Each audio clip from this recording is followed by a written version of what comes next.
stream. We are controlling your feed.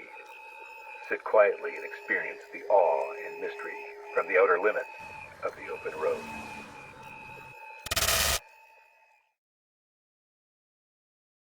We're visiting Hatch, New Mexico, where there's just a ton of roadside art. Big, giant creatures and statues, which we absolutely love. So we're going to take some great photos and look around and then hopefully get something delicious with chilies on it. Not too hot, not too spicy. Got a giant big boy and a dino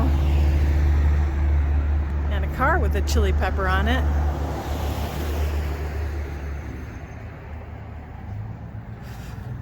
Doesn't that hamburger look delicious? And then afterwards you could take a bath or get some gas, possibly here at this place, which is unknown.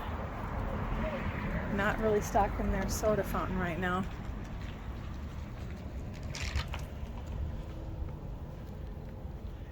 Mary had a little lamb, mother goose. I'm not sure what this place is. Antiques. I guess it's out of business. Out of business. But still plenty to see.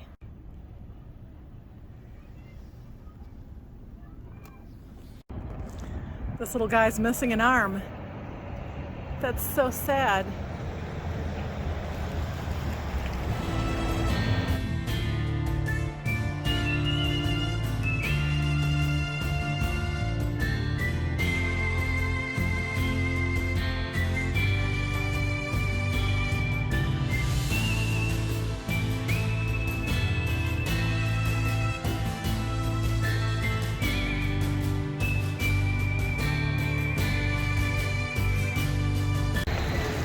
This is Sparky's. Unfortunately, they're closed.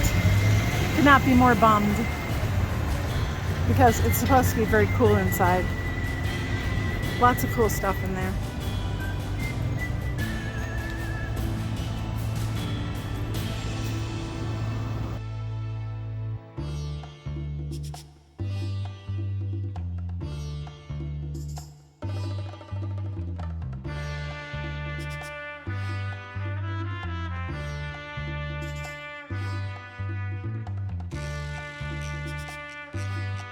I've got to go see this old building here. Looks gorgeous.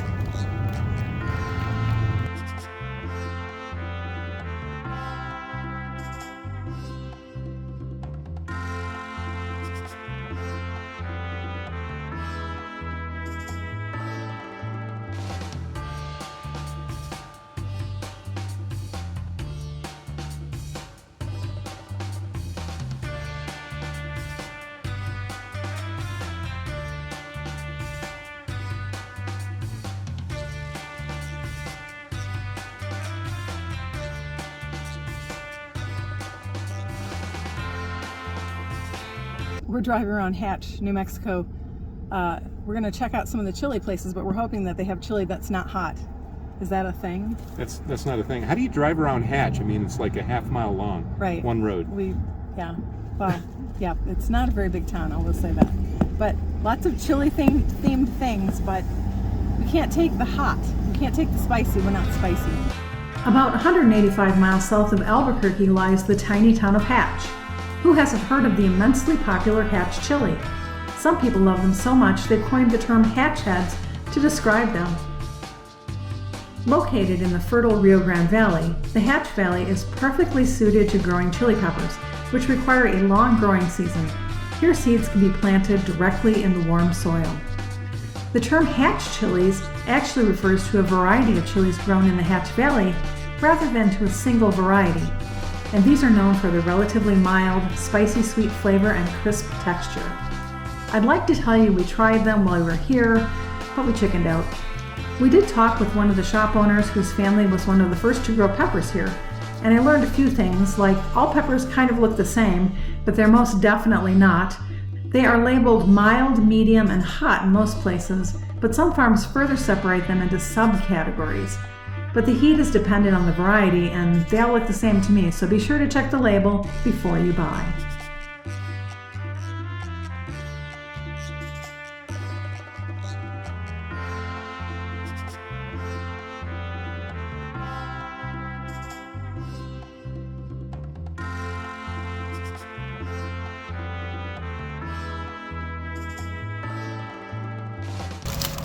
Well, we did buy some chili items, but it's pecan brittle. No, it's green. Yeah, it's green chili pecan brittle, but it's mild, allegedly mild. We'll find out what mild is according to Hatch standards. They may not be my standards. We might be on fire later. We'll find out. The town was filled with long strings of vibrant red peppers called ristras. These beautiful arrangements are a symbol of New Mexico. They come in lengths up to 6 feet long, and they're both art and a way to store the peppers for use.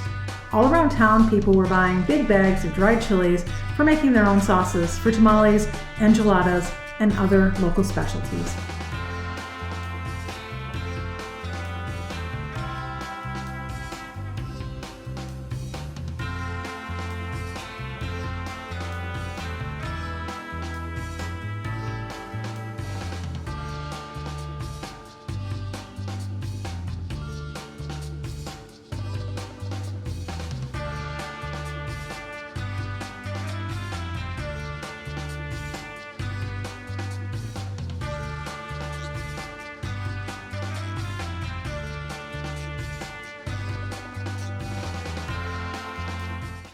We're just leaving this one of these chili sales places. There's tons of them, and you can buy giant bags of chilies, but can someone explain to me what you do with a giant bag of chilies? I don't know if they're fresh or dried or what, but they seem really scary to me. And I don't literally know. People are just buying ginormous bags of chilies, red ones. Why? Sparky's was closed, so this was our chance to get chili cheeseburgers, but we screwed it up and got patty melts.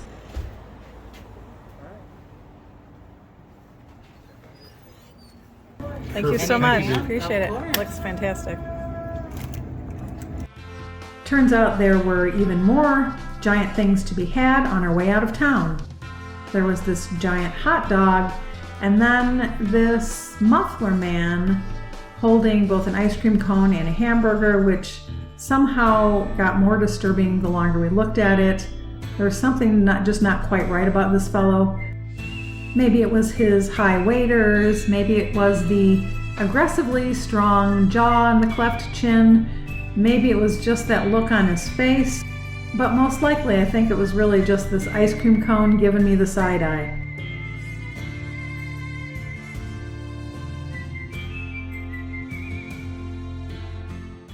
Admiring your new tire?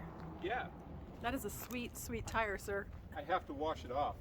Did it get dirt on it? It's blue. Well, yeah, that's the tire protector stuff. That they put. Wow. You didn't pay extra for that? No, that comes on it. That's free. Nice. I saw a picture of this chili crushed trailer online and had to come get a photo of it. As close as I can get, really, with the fact that it's behind a fence. We'll make it work. And then, of course, there's another muffler man holding a tiny camper or a bus or something. How adorable is that? We've seen muffler men holding hot dogs, chilies, ice cream cones, hamburgers. I'm trying to think of the Paul Bunyan one we saw in Illinois, what that one was holding, but fun times. I think a giant hot dog. So here he is. He's holding, in fact, a Winnebago camper. He's holding a little tiny Winnebago camper. It's hard to see it because of the sun.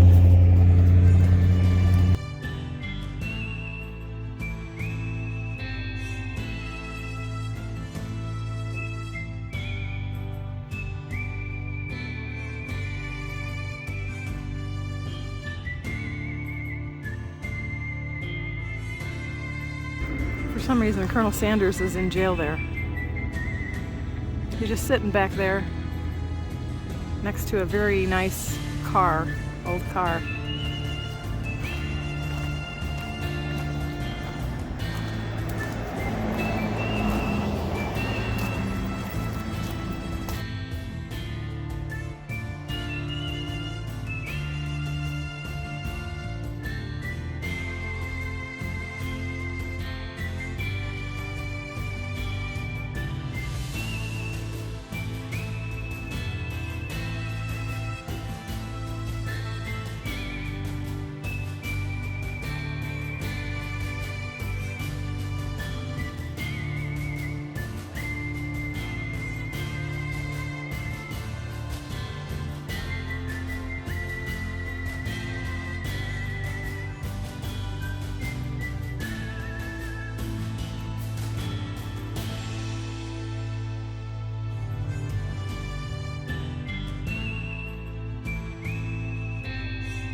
get out of town, see the beautiful world around, wanna see it now. Pack our bags and get in that car, leave a little note and we'll drive real far.